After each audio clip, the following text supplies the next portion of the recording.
여러분 안녕하셨습니까? 양영태 TV의 양영태입니다. 오늘은 7월 17일입니다. 토요일이 되겠습니다. 이 문재인 파시즘을 이기는 길이 무엇인가? 이거는 기죽지 않고 열심히 떠드는 거라고 했습니다. 기죽지 않고 열심히 떠드는 것. 이 남정미 조선일보 기자가 이 권경의 법무법인 해미르 변호사가 쓴 그 무법의 시간, 이 조국 흑서에 이어가지고 조국 흑서 공동저자, 그거에 의해서 무법의 시간을 썼습니다. 이 무법의 시간에서 문재인 대통령을 신랄하게 비판했습니다. 바로 이분은 누구냐? 민변 변호사입니다. 문재인 대통령과 같은 소속 변호사입니다. 문재인 대통령이 민변 변호사입니다. 또 지금 민변의 천국입니다. 이 나라가. 민변 변호사가 힘을 딱 어깨에 힘주고 사는 나라입니다. 민정비서관인 이광철 비서관도 민정비서관입니다. 아니 온통 보면 온통 보면 대부분 민변 출신들입니다. 이분도 민변 출신입니다. 지금 현재 법무법인 해미르 변호사입니다. 자, 이분은 이 책에서 이렇게 얘기합니다.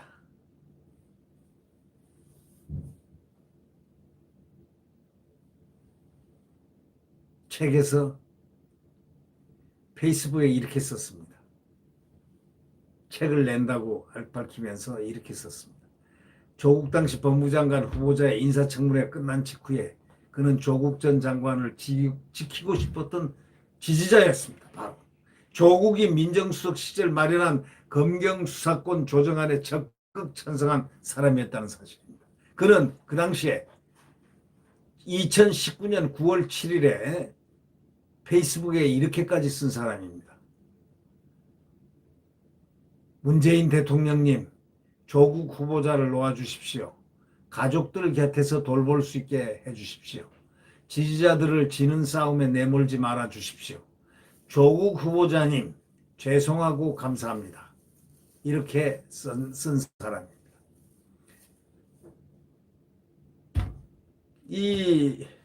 그의 일생과도 상통한다는 겁니다. 이 권경의 변호사가 그의 일생과도 상통하는 이런 말을 했다는 겁니다. 이 권경의 변호사는 이 남정미 기자와 이렇게 취재를 통해서 말을 쏟아냈습니다. 그가 이제 대학 시절에 운동권에 몸담았던 사람인데 1983년에 들어간 연세대 국문학과에서 제적당했다가, 그러니까 완전히 80년대 운동권이죠. 586 운동권이죠. 12년 만에 재등록이 허용돼서 졸업장은 받았습니다. 12년 만에 재등록이 제적됐으니까 해서 졸업장은 받게 돼 있습니다. 2001년 사법시험에 합격한 후에, 그러니까 이를 악물고 사법시험을 아마 친 모양입니다. 사법시험 합격한 후에 참여연대 민주사회를 위한 변호사 모임, 소위 민변에서 일을 했습니다. 세계무역기구, WTO 쌀 협상 이면 합의 의혹 국정조사위원, 한미 자유무역협정 저지 범국본 등에서 활동했습니다. 완전히 좌파 활동을 했습니다.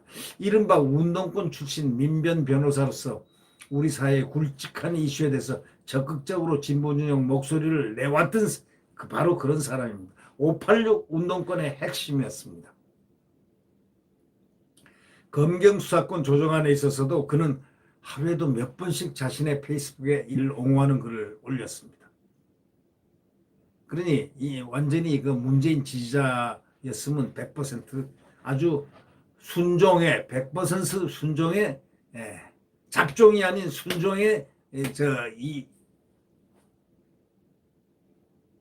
문재인 대통령 지지자였다는 그런 얘기가 되겠죠. 이 권경의 변호사 그 책에서 이렇게 썼습니다. 무법의 시간에 따르면 조국도 이런 사실을 알았다는 겁니다.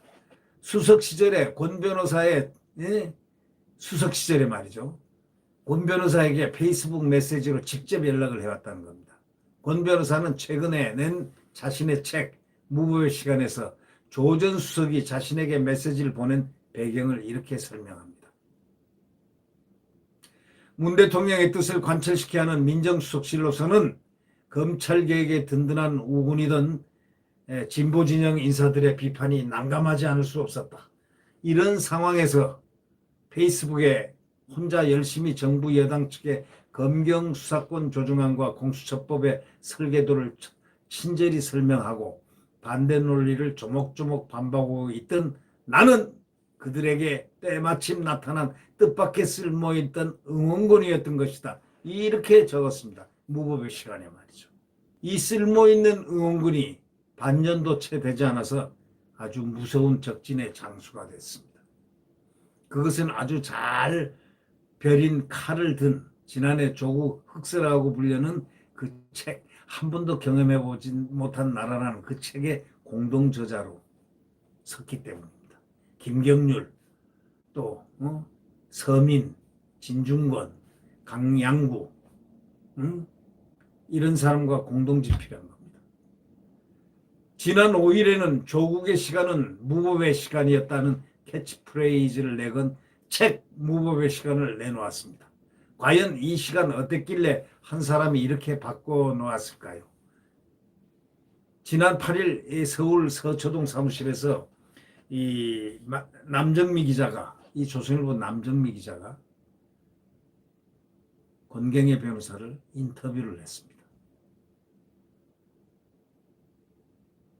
이 중동은 가도 조선은 못 갔는데 이렇게 얘기를 하는 얘기가 있는데, 이게 뭐냐, 중앙 동안은 가도 조선까지는 못 갔다, 이런 페이스북에 쓰셨던데 인터뷰에 응해줘서 감사합니다 이렇게 썼어요. 사실 안티조선 운동이 격렬했을 때는 사시 준비하거나 연수원에 있어서 잘 몰랐고 그냥 주변에서 하니까 나도 참여해야지 하면서 조선일보를 안 봤다 이렇게 실토를 했습니다. 원래는 김어준의 뉴스공장을 들었는데 어느 순간 내가 궁금한 내용들이 하나도 안 나오는 건 그걸 느끼고 거기서 이 얘기만 이쪽 얘기만 믿을 수가 없겠다는 생각이 들어서 조중동을 찾아 읽기 시작했다는 겁니다. 그러니까 진영적인 사고가 안 좋다고 얘기하면서 어느새 나도 거기에 굉장히 강박적으로 갇혀 있었던 것이다 라고 수레를 했습니다. 생각해 보니까 586 그 속에 갇혀가지고 좌파의 세계에서 놀다가 조선일보를 보면서 눈이 뜨기 시작했다는 거죠. 조중동을 보면서 이게 아니었구나. 우리 때는 운동권 학생들은 대학교 졸업장을 가지면 기득권에 편입된다는 생각이 있었고 4학년 올라가면 선택을 해야 되는데 대학 졸업장을 포기하고 노동운동을 하거나 도서관 창문을 깨고 종로에 삐라를 뿌려가지고 빵을 가거나, 빵이란 건 교도소를 얘기합니다. 감빵. 데모를 주동해서 빵에 가면 엄마가 쓰러지실 것 같더라. 그렇게 수레를 했습니다. 그래서 매번 민중이 얘기만 하는데 그 민중이 도대체 뭔지, 왜 노동자가 혁명의 주역이라고 하는 건지 직접 보고 싶기도 해서 노동 현장에 들어갔고, 그리고 미등록 제적이 됐다는 겁니다. 이 기간 공경에는 전화기 부품 공장, 과자 공장 등에서 일을 했다는 겁니다. 다시 학교로 그럼 돌아와서 법조인의 길을 택했는데 그 이유가 뭐냐 하고 물어봤더니 사회생활을 하려면 졸업장이 필요하다고 생각이 들었고 당시 소규모 보습학원에서 아르바이트를 하려고 해도 졸업장이 없으면 할 수가 없었는데 처음에는 뭐든 자격증이 필요할 것 같아서 공인중개사 시험 공부를 하려 했는데 친구가 이왕이면 민법이 똑같이 들어가니 사실을 하라고 하더라. 그래서 우연히 들었던 법대 강의도 굉장히 재밌었다. 그래서 법과를 택해서 사실을 공부했다, 이런 얘기입니다. 법과를 택한 게 아니고 사법고시를 선택을 해서 공부를 했다는 겁니다. 권 변호사의 책 무법의 시간 곳곳에는 책을 쓰기에 어떤 고뇌, 갈등이 고스란히 드러나 있다고 합니다. 서문에는 20대 딸이 이렇게까지 구체적으로 써야 하냐, 무섭다, 이렇게 쓴 얘기도 나오는 대목이 있다고 합니다. 이 권 변호사는 딸에게 주변에 이 책 쓴 사람이 엄마라고 하지 말라고까지 했다고 웃었습니다. 그러면 이 책을 써야 된 무의 시간, 무법의 시간, 이건 문재인 정권의 시간을 얘기합니다. 이 책을 써야겠다고 결심한 이유가 뭐냐고 질문하니까 지금 우리 사회에 무슨 일이 일어나고 있는지, 어떤 거짓말과 조작이 난무하는지 좀 더 많은 사람에게 알리고 싶었다. 최대한 생생하고 자세하게 써야 사람들이 이를 알고 판단을 내릴 수 있다고 생각했다. 그래야 여기에 제대로 대응할 수 있는 힘도 가질 수 있을 테니까. 글을 쓰다 힘들 때는 금태섭 의원을 만났더니 힘들어도 쓰시라. 기록으로 남겨서 후대에 알려한다고 하더라. 이 책을 쓰면서 놀라웠던 게 조국 사태 당시에 서초동 집회에 대해서는 논문 하나가 없다. 2008년 광화문 집회 때는 얼마나 많은 논문이 나왔나. 사회학, 정치학, 철학에서도 대담도 많이 하고 개간지도 앞다투이를 분석하는 글을 실었는데 그런데 지금은 모두가 침묵한다. 내가 보기에는 이런데 맞니? 라고 물어보는 것만으로도 이 사회의 금기를 뚫고 나갈 수 있는 힘이 된다고 본다. 이렇게 피력을 했습니다. 이 시대가 그러니까 암흑시대라는 이런 뜻이겠죠. 그러면 왜 이 시대가 다들 침묵한다고 생각하냐? 하고 물어보니까 2008년 촛불 집회 당시 대단집에 나왔던 사람들이 이번에는 다 이쪽에 있는 사람들이기 때문이다. 거기서 겨우 빠져나온 게 진중권 교수나 김경률 회계사 정도고 할 사람이 없기도 하거니와 조금 다른 생각을 가진 사람들도 두려운 것이다. 그래서 내 페이스북에 그동안 좋아요 눌렀던 사람들이 눈치 보여서 못 누른다고 하더라. 동문회 카톡에서 나와 관련한 기사나 얘기는 올리지 말라는 말이 나왔다. 다른 생각을 가지고 있다는 이유로 찍히기 때문에 못한다는 것이다. 이렇게 표현했습니다. 결국 문정권에 대해서 어떻게 생각하고 있냐 하고 질문을 하니까 문정권은 지금 파시즘의 길을 걷고 있다. 이렇게 표현했습니다. 자신의 집단이 희생자라는 믿음, 내부의 적이건 외부의 적이건 모든 적에 대해 법률적, 도덕적으로 한계 없이 어떤 행동도 정당화하는 정서, 필요한 경우에 배제적 폭력이라도 동원해서 공동체를 더 깨끗하게, 더 긴밀히 통합해야 한다. 그런 요구, 지도자의 본능이 추상적이고 보편적인 이성보다는 우월하다는 믿음, 뭐 등등등등등등 이런 식으로 썼다는 겁니다. 조국 사태에 드러난 집권 여당의 지지자들 형태를 로버트는 동그라미, 팩스턴 열관 위 파시즘 징표들이 그대로 설명하고 있다는 겁니다. 그러니까 무법의 시간에서는 문정권하고 지지자들의 심리적 결속, 권력적 열정을 파시즘으로 규정하고 있는 겁니다. 과거 보수 정권도 불법적인 일을 저질렀지만 왜 지금이 파시즘이냐? 과거는 파시즘이 아니고 왜 지금이 파시즘이냐? 이렇게 물어보니까 이명박 정부의 국정원이 작성한 좌파 백인 명단에 내가 있다고 한다. 권경애가 있다고 권경애 씨가 이렇게 말합니다. 그거는 명백한 불법 사찰이다. 국가기관이 법을 위반해서 국민의 기본권을 침해하면 안 된다는 걸 인지했기 때문에 음지에서 한 것이다. 지금은 그 양상이 전혀 다르다. 검찰을 악마로 몰아가서 대중들의 공분을 사게 하고 대중이 직접 공격에 나서게 한다. 조국 전 장관에 대한 수사, 울산 선거 개입 사건에 대한 수사 등 정부에 대한 수사는 구태타라는 프레임을 짠다. 본인들의 불법을 수사하려는 공권력을 악화시키고 합리적이고 이성적인 논증들을 하려고 하는 사람들은 배신자라고 공격한다. 이 대중들의 힘에 의해서 본인들의 불법을 수호하고 권력을 유지하는 것이다. 이전에 보기 어려운 독특한 형태의 파시즘 권력이다. 이렇게 표현합니다. 이걸 파시즘이라고 표현합니다.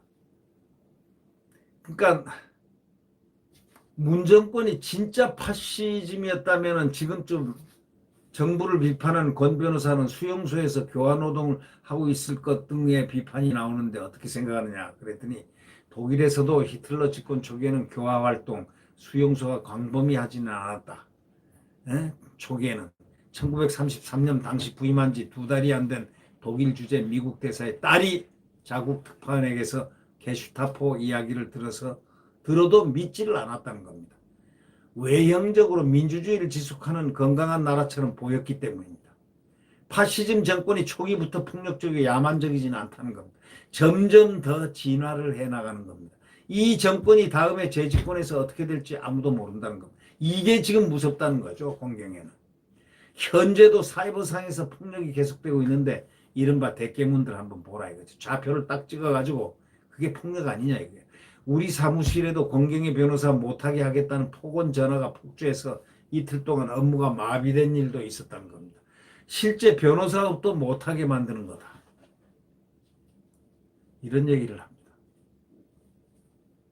결국 이런 얘기를 할 수밖에 없죠. 우리 사회가 그런 파시즘을 문재인 파시즘을 극복하고 나아갈 수 있는 방안이 뭐라고 보느냐? 여기에 해답을 냅니다. 절대 기죽지 말아야 한다. 귀찮다고 침묵하지 말아야 한다. 바로 이 점을 강조합니다. 상대에게 사이버 테러를 가해서 경기장에서 쫓아내려고 하는 행태에 지지 말아야 한다는 겁니다. 조국 흑서가 나왔을 때 기죽지 않고 열심히 떠드니까 같이 얘기하는 사람들이 생긴 겁니다. 이런 작은 노력들이 모여서 파시즘적인 난동을 이겨낼 수 있는 힘이 된다. 결국 한 사회의 민주주의 수준은 개별 시민들의 행위의 총합이다. 이렇게 결론을 냅니다. 저는 이렇게 생각합니다. 기죽지 말아야 한다. 귀찮다고 침묵하면 안 된다. 계속 떠들어야 된다. 아주 여기에 해답이 있다고 생각합니다. 계속 떠들어야 한다.